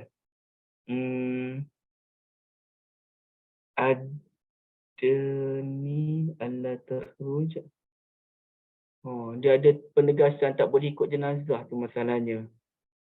Tapi apa pun lelaki dan perempuan dia dua boleh solat jenazah. Jelasnya di Mekah tu memang terang-terangan. Orang perempuan solat jenazah dan tak ada pun ulama marah kena sebagainya kan. Cuma isunya kalaulah pergi ke kubur tu masalahnya. Jadi kalau kita kata solat jenazah 2-3 hari lepas tu, kita baru tahu kawan kita meninggal. Dah 3 hari berlalu, boleh tak kita nak solat jenazah di kubur? Yang tu saya tak tahu apa jawapan dia, tapi saya lebih suka dengan pendapat ulama yang kata begini. Al-ahwat lebih baik, lebih berhati-hati supaya kita tak buat benda yang boleh mengelirukan. Tak payahlah kita pergi, kita doakan saja. Kita doakan dia, Rabbana ighfir lana wa li ikhwanil ladzina sabaquna bil iman dan sebagainya itulah. Okey. Kita kena elak buat benda yang mengelirukan. Doakan cukuplah, tak perlu kita sampai nak solat jenazah di kubur kan. Adakah wanita boleh pergi ke kubur seorang diri tanpa mahram? Dia tak timbul isu yang tu sebenarnya. Dia timbul isunya pada hari pertama kematian tu. Boleh tak boleh wanita pergi ke kubur pada hari pertama kematian masa orang sibuk duk gali kubur tu. Yang tu yang tak boleh sebenarnya. Dan benda ni pun saya terlepas bila ayah saya meninggal hari tu pun. Kita masuk dalam kubur. Nak uruskan ayah ni. Bila angkat kepala, Allah, adik kita, kakak kita semua duduk depan kita. Sebab tu tak boleh. Orang perempuan tak boleh duduk kawasan kubur masa pengebumian. Dia mengganggu orang lelaki yang nak buat kerja. Tapi bukannya adik-beradik saya aja yang macam tu. Ramai juga orang yang memang orang perempuan sibuk berada di kubur sebab sewaktu kematian. Dan zaman sekarang ni zaman handset, orang ambil video. Jadi dia ambil video masa pengemudian tu berlaku. Jadi tak boleh.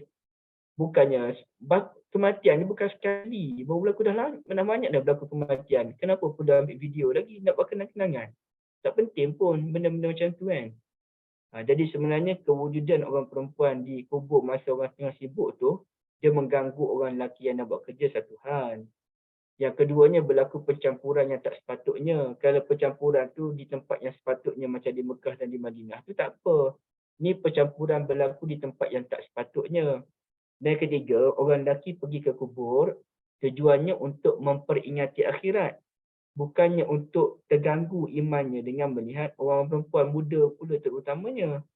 Jadi benda-benda ni semuanya benda yang tak elok, ibu-ibu sekalian. Ya? Maka kita kena hati-hati. Tapi bukan senang tu. Bukan senang. Tambah-tambah kalau terlibat tu keluarga ustaz pula. Ustaz ni dia tak ni ke? Padahal kita tak tahu. Ustaz tu tak perasan pun. Satu yang keduanya, ustaz tu pun pening dah. Macam mana lah dia nak tegur adik-beradik dia. Jadi dia tegur lebih-lebih tak boleh. Nanti bergaduh pula adik-beradik. Tak tegur pun tak boleh.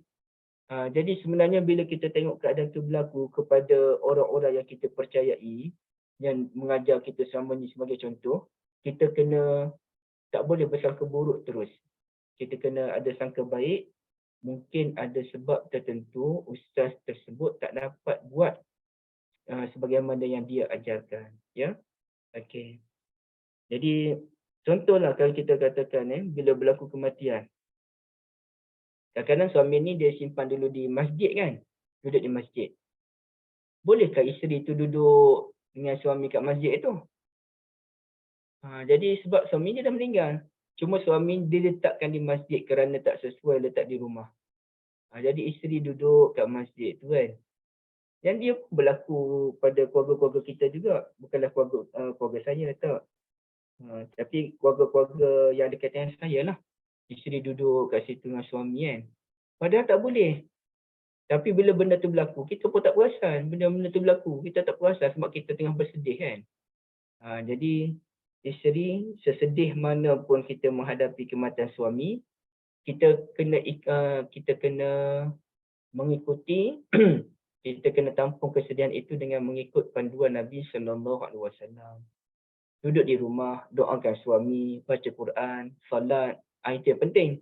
Bukannya kita pun duduk bersedih sekali dalam masjid, orang pun duduk tengok kita, rupanya orang duduk tengok kita tu, ex kita pula dulu-dulu. Dia pun baru kematian isteri. Jadi situ timbullah perasaan yang tak elok pula antara dua orang tu. Itulah. Ada yang lebih nanya lagi, ibu-ibu yang dirahmati Allah sekalian. Mana isteri ni dia duduk bergaduh dengan suami dan diceraikan. Dah ada dah orang sibuk, tak apa saya jaga awak. Dah ada dah sibuk-sibuk nak jaga isteri orang yang masih lagi dalam iddah. Ni cerita apa? Ini semua dosa-dosa free yang dilakukan oleh orang-orang zaman sekarang. Isteri dalam iddah tetap hak suami. Dia tetap isteri kepada suami dia. Tak jadi mantan lagi pun. Tak jadi mantan lagi pun yang isteri yang diceraikan talak 1, talak 2 tu. Dia masih lagi isteri. Habis iddah barulah orang lain boleh nak masuk melamar dia. Selagi mana iddah tak habis, lagi itulah tak boleh. Tapi ada orang yang mana menyebut-nyebut. Ni cerita-cerita orang nak cari glamour ni. Ya Zambillah. Semoga Allah selamatkan kita semua. Ya. Baik. Iddah dah bermula, isteri mesti duduk rumah. Betul bonda, isteri mesti duduk rumah. Okey, saya rasa saya tak sempat masuk hadis yang baru Kak Syida. Kita bincanglah kok ada lagi soalan ya. Ustaz, macam baru-baru ni kan kakak Kak Syida meninggal kan. Dia seorang janda lah, tak ada anak, tak ada suami. Jadi semua harta pusaka dia tu dapat ke adik-beradik lah kan. Jadinya kan, Kak Syida memang dapatlah bahagian Kak Syida semua. Tetapi Kak Syida tak ambil, maksudnya tak, duit tu tak ada digunakan untuk Quran pribadi kita orang ke apa kan, cuma ambil sikit-sikit lah untuk bagi anak-anak, dan the rest tu Kak Syida infak ke tempat lain lah kan. Mungkinnya duit dia tu, mungkinnya harta pusaka, harta-harta dia tu dah jadi ke pihak kami kan. Betul. Dan Dan okey, Kak Syida kata okay, tak apalah, bahagian saya ni bahagian diri saya tak nak ambil dan saya bagi ke orang lain, impak ke orang lain, dan saya kata ini bahagian dia sebenarnya. Dia yang usahakan, dia yang bekerja semua, duit pencen dia semua, duit semuanya hak dia, dan kita balikkan duit ni. Pahala tu kita niat, maksudnya memang kita niatkan untuk dia. Adakah memang dia dapat pahala tu kan? Kita buat cara macam tu adakah totally sebiji dia dapat pahala tu daripada duit dia tu kan? Maksudnya Kak Syida ni orang tengah aja, tolong sedekahkan bagi pihak dia harta benda dia yang ditinggalkan tu. Dua-dua dapat pahala. Kak Syida dapat pahala, dia dapat pahala. Dalam bab pahala Allah Ta'ala nak bagi. Bukannya dalam bab dosa yang Allah Ta'ala tak nak bagi. Dalam bab pahala Allah nak bagi. Kak Syida dapat pahala kerana Kak Syida berbuat kebaikan. Itu duit Kak Syida. Bukan duit dia dah. Itu memang duit Kak Syida. Tapi dalam masa yang sama Kak Syida niatkan pada dia, ya Allah, ni duit dia sebenarnya. Dia yang usahakan. Cuma aku ni dapat je. Jadi aku infakkan. Jadi dia pun dapat pahala. Alhamdulillah. Jadi orang beriman ni dia saling tolong-menolong, memberikan syafaat antara satu sama lain. Dan itulah cara kita bagi syafaat. Ya Ustaz. Sedih, bukan apa, sedih jugalah kan sebab dia saya tak ada anak-anak bantu dia semua kan, maksudnya tak ada zuriat kan bantu dia kat kubur semua.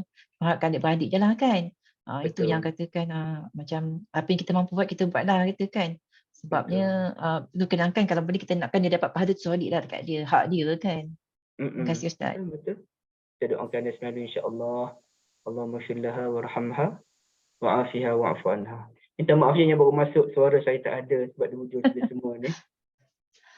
Syahira, suami isteri yang sudah bercerai hidup, tapi bila kematian isteri, suami cium jenazah, boleh. Walaupun ada ulama kata dah mati itu bukan suami isteri lagi. Daripada satu sudut dia bukan suami isteri. Daripada satu sudut dia masih suami isteri. Okey, daripada sudut hukum, apabila isteri itu kematian suami, mereka bukan lagi suami isteri. Kalau mereka masih suami isteri, si badu tu tak boleh kahwin lain lah. Sebab masih lagi suami isteri. Jadi tak ada dah. Mereka bukan suami isteri daripada sudut hukumnya yang membolehkan si badu kahwin dengan orang lain selepas melahirkan anak ataupun selepas 4 bulan 10 hari. Tapi daripada sudut yang lain, mereka masih suami isteri. Boleh cium jenazah suami, boleh cium jenazah isteri. Tidak ada masalah. Okey. Allah Alam. Bercerai hidup panggil. Bercerai hidup ke bercerai mati? Istilahnya betul? Maksudnya dia dekat sebelum dia kematian tu dia dah cerai dulu dah. Suami isteri. Oh, silap. Bekas lah, bekas isteri dia lah. Oh, dia bercerai dah. Dia dah bercerai. Ya, dia dekat dunia, maksudnya sebelum kematian isteri tu dia dah bercerai dulu. Tak Tapi boleh bila lah. isteri tu, tak boleh macam tu. Tak boleh lah, bukan isteri dia tu. Oh, saya silap faham. Kira sebab dia baca. Dia maksudnya dia aurat-aurat, bukan aurat, dia panggil macam mana? Dia memang tak boleh lah. Dia kira macam orang lain lah. Minta maaf ibu-ibu sekalian, saya ingatkan bercerai tu mati. Baca balik, bercerai hidup ni bukan bercerai mati. Tak boleh sebab dia bukan isteri dia dah. Boleh Itu terkejut tadi Ustaz pada baca cakap tu kan. Tak saya silap pula baca. Kan. Ada lagi ke soalan?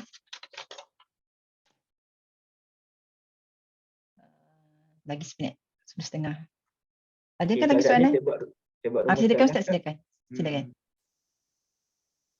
Hari ni hari ke berapa kita puasa ya? Hari ke-6 Hari ke-7? 5. Hari ke-5 baru? Ya. Kenapa saya fikir semalam baru Ustaz advance 1 hari dari kami. Tak, sebab semalam tarawih malam ke-5. Saya duk fikir 5, 6 dah hari ni. Pada hari ni ke-5 lah. Alhamdulillah dapat puasa lama lagi, dan puasa tahun ni insya-Allah 30 hari. Setakat ni tak adalah kejutan-kejutan tiba-tiba puasa raya awal, ya. Ibu rasanya tak berbimbang lah, tiba-tiba kok nak beraya awal. Tapi bola azhar di Brunei tak tahu sebab Brunei ni lain daripada Malaysia. Dia ada cara dia tersendiri. Okey. Jadi ibu-ibu yang dirahmati Allah sekalian, dalam keadaan kita beribadah kepada Allah Azza wa Jalla ni, memang yang terbaiknya kita ambil langkah yang paling menepati diajarkan oleh Nabi sallallahu alaihi wasallam, dalam masa sama kita berlapang dada untuk menerima perbezaan-perbezaan pendapat. Tapi dalam mengikuti sunnah itu, kita kena ikuti dengan cara yang beradab. Dengan cara yang beradab. Bukannya berlebih-lebihan, ya. Beradab tu artinya kalau kita buat contoh yang simple, kalau doa tu doa dengan perlahan, itulah adab. Nak selawat pada Nabi SAW, selawat dengan perlahan, itulah adab, ya. Jadi adab itu perlu dipahami dengan cara yang lebih baik. Sebab itulah yang Imam Bukhari pun sampai buat satu kitab, Al-Adabul Mufrad, adab-adab individu, dan hadis-hadis dalam kitab adab-adab individu ni, Masya Allah, memang luar biasa. Memang luar biasa. Saya pun tak dapat bayangkan, ya Allah. Jadi apabila kita mengikuti sunnah dan juga adab ni, hidupnya barokah, itu yang penting. Saya nak buat satu contoh. Dengan minta maaf lah kalau contoh ini terlalu peribadi, ya. Saya dulu pun kadang-kadang lah perangai kita masing-masing ada perangai tak elok. Masing-masing saya pun segan kalau mak saya ada di sini, kan. Masing-masing ada perangai tak elok. Perangai tak elok saya dulu ialah saya memang geram kalau isteri saya masak nasi tak cukup. Kita orang muda, makan banyak, lelaki makan banyak. Jadi kita makan tak cukup, mudah kita bengar, kita kata dah orang ramai, masak lebih sikit. Jadi walaupun saya tak marah secara terbuka, tapi muka saya tu menunjukkan marah. Jadi saya pun telah menyakitilah hati isteri sebenarnya. Jadi lama kelamaan saya fikir balik, Allah, betul ke perangai aku ni? Tak pada ustaz tapi perangai macam ni, kan. Kita muhasabah balik. Alhamdulillah saya tak lama lah. Adalah dalam beberapa tempoh kemudian saya ubah balik. Saya belajar sesuatu tak boleh macam ni bukan akhlak yang baik. Jadi kita minta maaf lah dengan isteri kita apa tu, kan, biasalah tu. Dan saya pun menerima seadanya. Kalau makanan tak cukup, kita share. Kalau kita habis, biarlah orang lain. Yang penting orang lain kenyang, bukannya kita yang kenyang. Yang penting orang lain kenyang. Kalau tetamu datang rumah, kita tak cukup, tak apa. Itu bukan satu masalah pun. Jadi alhamdulillah bila kita terima macam tu, kita rasa ya Allah barakah, walaupun makanan sedikit, cukup. Dan lebih diet. Lebih diet itu yang penting. Lebih boleh menguruskan badan. Jadi saya rasa ya Allah, banyaknya kesilapan aku buat dulu. Dalam keadaan kita ni berjuang sunnah, kita ada kesilapan kita dalam menegakkan sunnah tu, kan. Kesilapan dengan isteri, contoh. Kesilapan dengan anak, contoh. Jadi kemudiannya ibu-ibu sekalian, baru-baru ni kami berbuka puasa lah di masjid besar kawasan rumah kami ni, kan. Saja lagi masjid besar sekali. Sebab saya tak pernah buka puasa di masjid-masjid besar ni. Saya tak berminat. Saya minat ke surah-surah kecil. Okay. Tapi kali ni nak try lah masjid besar sekali. Dan dia pun dah pack makanan dia. Kita ginam setengah lagi. Cadangannya lepas ambil makanan, kita boleh baca Quran. Lepas maghrib boleh baca Quran lagi. Dan ini latihan untuk anak. Nanti nak pergi buat umrah nanti. Kita boleh lepak kat masjid tu. Iktikaf di masjid dari asar sampai ke isyak. Anak-anak pun boleh join sekali. Dia dah biasa dah dengan budaya duduk di masjid lama ni. Jadi bila kami dah ambil makanan, kami ambil seorang satu lah. Dan anak-anak pun dah besar lah, seorang satu. Tiba dalam pukul 6.50 tu, saya tengok, kenapa kami dapat pack makanan yang special, tapi ada orang lain dapat nasi lemak kecil-kecil je. Saya dah mula confused lah, kenapa ni? Jadi saya pun nak pusing lah. Pusing, tengok, ya Allah, rupanya makanan dah habis. Dan masih ada lagi orang datang. Dan saya kira yang datang-datang balik lah. Saya mengajarlah balik dan makanan dah habis. Memang kena cari makanan tempat lain. Dan saya perasan ada seorang kakak tidur bertungkat. Datang dengan mak dia seorang. Dia datang dengan mak dan anak dia seorang. Bertiga. Jadi memang tak dapat makanan. Saya pun bincang dengan isteri dan anak-anak. Boleh tak kalau kita ambil 2 pack makanan ni, kita bagi pada orang lain. Kesian pula orang lain tak dapat. Alhamdulillah mereka semua setuju. Tak ada masalah. Kita share. Saya kongsi dengan anak saya yang perempuan. Isteri kongsi dengan anak lelaki. Jadi kita pun bagilah pada keluarga yang bertiga tadi. Okay, ini bukan cerita kebaikan saya ya, sebab benda ni ibu-ibu semua dah buat. Benda ni benda yang simple. Dan kalau saya cerita pun tak ada riak pun. Orang lain buat jauh lebih baik daripada apa yang saya buat. Dan saya yakin ibu-ibu pun buat jauh lebih baik daripada ini. Tapi saya bukan nak cerita soal kebaikan tu. Saya nak cerita barakah tu. Makan yang kami dapat 2 tu dah cukup mengenyangkan kami dah. Cukuplah. Anak-anak pun kata ada roti kat kereta tu, tak ada masalah pun. Kalau lapar makan roti pula. Sebab dia orang dah ready dah makanan moreh dia orang tu. Jadi alhamdulillah dengan sedikit ni bila kita ikut sunnah Nabi, barokah tu lain macam. Tapi kadang-kadang makan banyak, kita hilang dia punya barokah dia. Kita sangkakan makan banyak ni mengenyangkan tapi menyusahkan. Kita sakit perut lah, kita solat tarawih malas lah, kita tak ada kebahagiaan dalam hidup. Jadi amat penting untuk kita mengikut sunnah Nabi dengan penuh adab dan juga sopan. Dalam keadaan surau di tempat kami ni memang surau-surau Habib ni. Kawasan kami ni memang geng-geng Habib saja. Memang geng-geng yang kalau memang solat tasbih, setiap minggu solat tasbih. Minta maaf je kalau ada geng-geng Habib kat sini. Ni semua geng-geng pembaharuan yang ada dalam kelas ni. Dan rasanya dalam bulan Ramadan, kata isteri saya tak pernah lagi solat tarawih di surau saya ni. Tapi isteri saya pernah sekali. Dia kata setiap malam kot ada solat tasbih. Tapi solat tasbih laju lah yang ibu sekalian. Bukannya sampai setengah jam, sejam tak. Saya rasa dalam 15 minit, 20 minit selesai dah solat tasbih tu. Tapi ceritanya memang kuat beramal orang sini. Kadang-kadang kita ni rasa aku dah kuat beramal ni kot. Tapi kalau berlawan dengan orang surau saya, jangan harap. Lepas al-asar tu kalau kita baca Quran, ada lagi orang tengah berzikir. Imam pun lepas doa pun dia duduk berzikir lagi. Tak boleh lawan orang sini. Kalau kadang-kadang tempat lain tu, kita lah mungkin orang terakhir balik bila isyak tu. Tunggu siap je, bengkak je tengok kita kan. Tapi di surau saya tak boleh, ibu sekalian. Ada lagi orang lebih lama. Jadi saya ni dalam hati kata apa dia? Saya sebut, Ya Allah, walaupun saya ni tak setuju dengan beberapa amalan mereka, tapi yang saya tak setuju ni semua benda khilafiyah. Yang saya boleh setuju dan saya boleh contohi ialah mereka memang kuat berzikir. Dan akhlak mereka baik-baik. Walaupun sebahagian mereka ni orang-orang kaya, orang ada kedudukan. Tapi mereka tak ada pun nak tunjuk-tunjuk kedudukan di surau tu. Semuanya datang dalam keadaan yang sederhana. Solat dalam keadaan sederhana dan mereka mengasihi anak-anak kecil yang datang. Dan mereka menyantuni kita. Jadi membuatkan saya belajar sesuatu. Saya kena ketepikan benda-benda yang bersifat perbezaan pendapat tu. Saya lebih mendukung benda yang lebih tinggi. Sunnah Nabi menyantuni masyarakat yang ada. Kita berlapang dada dalam perkara yang kita tidak sepakati. Itu disebutkan oleh Hasan al-Banna rahmatullahi alaih. Nahnu ittafaqna, nahnu, macam mana disebut? Kita bersatu padu fi mattafaqna fi, dalam perkara yang kita sepakati. Dan kita bertoleransi dalam perkara yang fi makhtalafna fi, dalam perkara yang kita khilafkan. Alhamdulillah saya belajar sesuatu di situ. Tapi poinnya dengan kita mengikut cara Nabi itu, barokahnya ada. Dan bila saya cuba bertoleransi, inilah sunnah Nabi, barokahnya ada. Saya pun pergi surau memang tenang. Surau sini memang tenang lah. Memang seronok lah. Waktu antara azan dengan iqamah lama. Subuh dah tak kira. Orang kerja tak kerja. Kalau siapa yang dah tahu surau ni, orang tunggu lah. Memang jarak antara lepas azan dengan iqamah. Lepas azan ni, ini lepas azan sampai iqamah, dalam 9 minit. Subuh, walaupun subuh lewat lagi tu 6.20 pun, dia tak kira.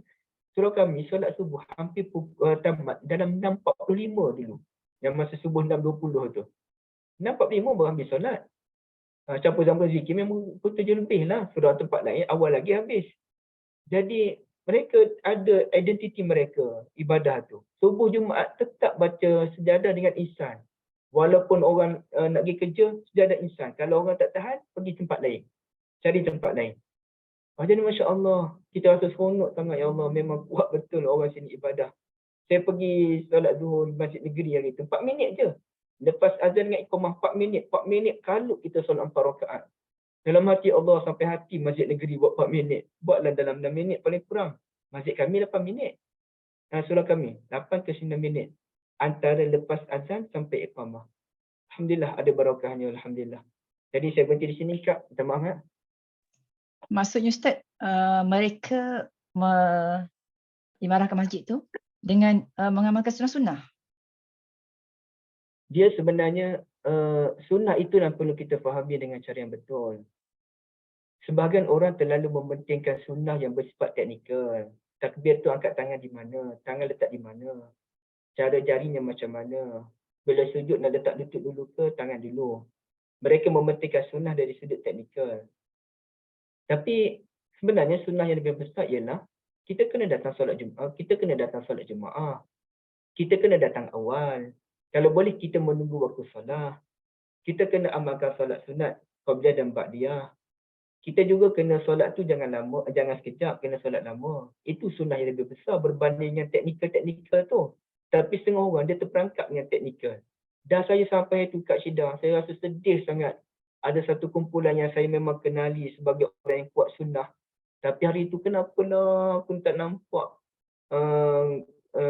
beberapa orang ni kat surau. Kok dia orang ni solat ke masjid kot, tak datang surau. Akhirnya kakak yang jadi kawan saya tu, isterinya lah. Tapi minta maaf je sebab contoh ni contoh tauladan je membuatkan saya terkejut. Dia kata, abang ni sunnah je kuat. Solatnya tak pergi masjid pun. Saya pun, ya Allah, rupanya memang ada orang kuat memperjuangkan sunnah, tapi memperjuangkan sunnah teknikal. Bukannya ruh kepada sunnah itu sendiri. Jadi kita nak ada dua. Ruh sunnah kita nak, teknikal sunnah pun kita nak. Tapi teknikal sunnah tu benda yang menjadi medan khilafiyah yang boleh kita berlapang dada. Yang besarnya ruh dia tu. Itulah Kak. Allah. Faham Ustaz, faham. Mana-mana pun Ustaz, masjid kita bukan semua dipegang oleh orang pro sunnah.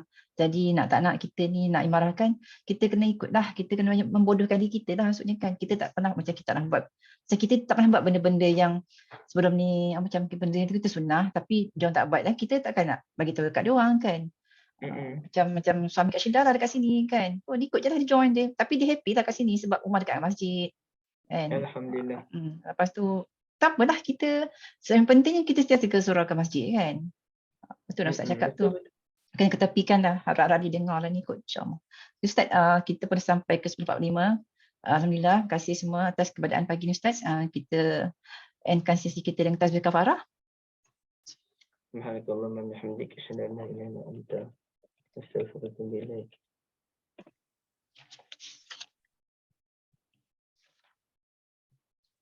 Terima kasih Ustaz ya, jazakallah khairan katsiran Ustaz. Sejumpa lagi insyaAllah minggu depan. So sahabat-sahabat semua, terima kasih. Jazakallah khairan katsiran. Itulah dengan Ustaz Zul ni kita bincang 4 hadis ni memang lirik-lirik lah jadinya kan. Tapi alhamdulillah sebab tu benda tu semua ilmu. Sunnah hadis ni benda-benda baru yang kita tak tahu apa semua kan. Hari ni kita tak tahu. So terima kasih ya. Kita jumpa lagi esok pagi dengan sesi Ustaz Zahiruddin pula ya. Kita bawa ke pagi ya. Sebab malam kita tarawih dan kita ubahkan pada siang lah. Selasa pagi ya insya-Allah. Terima kasih semua. Saya endkan sesi pagi lepas. Assalamualaikum warahmatullahi wabarakatuh. Waalaikumsalam warahmatullahi wabarakatuh. Terima kasih Kak Syida. Sama rehat Liza, rehat sihat Liza.